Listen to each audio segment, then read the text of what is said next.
Some users of gCADPlus in the US have asked for a little more guidance on plotting to scale. We're looking at this drawing, a detailed landscape drawing. If I go to Format and Layouts, I can very easily create a new layout.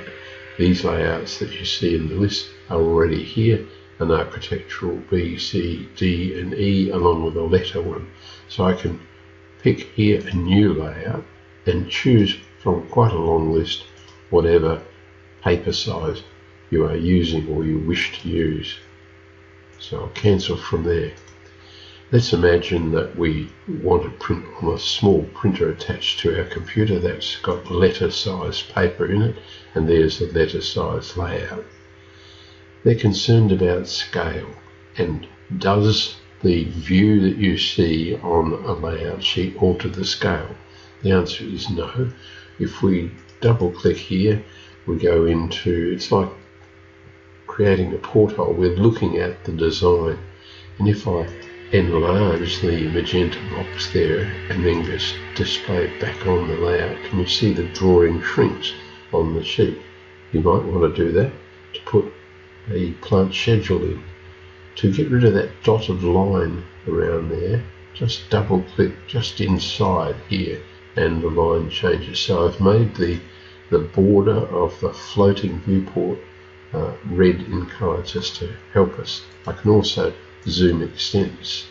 So let's do that again. Double click there and I'll make this magenta box even larger and return to displaying it. See how the drawing shrinks in size. And another double click here. But I can zoom in, and the scale bar that I use, let me just take line weight off for the moment. The scale bar shows clearly 0, 5, 10 and 20 feet. Well, let's move away from that very small sheet and go back into model space. AutoCAD users would refer to that as being in paper space and now going into model space, and I'll zoom extents.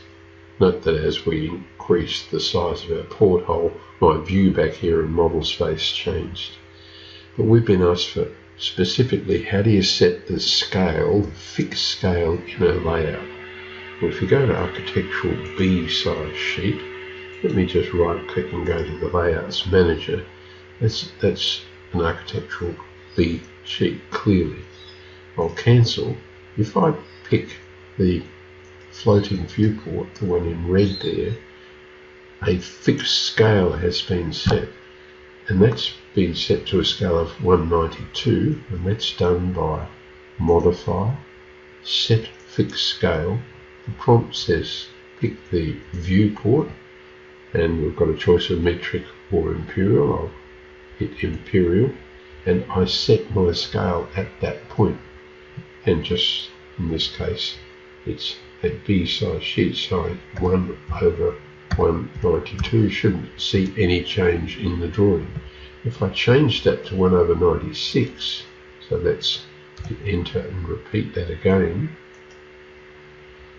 Imperial 1/96, the drawing doesn't fit on the sheet. These 1/96, 1/64 and so on are approved scales in the US, so you just experiment with the fixed scales that are at your disposal on various sheets.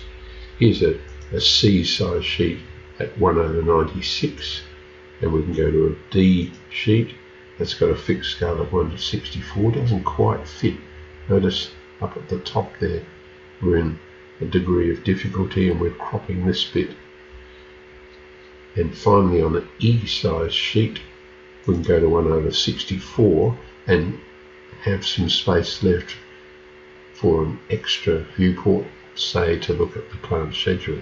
So I hope that helps in explaining the use of fixed scales in the US environment. We are great fans of including in our drawing a definite scale bar as part of the drawing, and we don't like to see that scale bar or even the north point included in the title bar. better to have it in the true model as we've done here.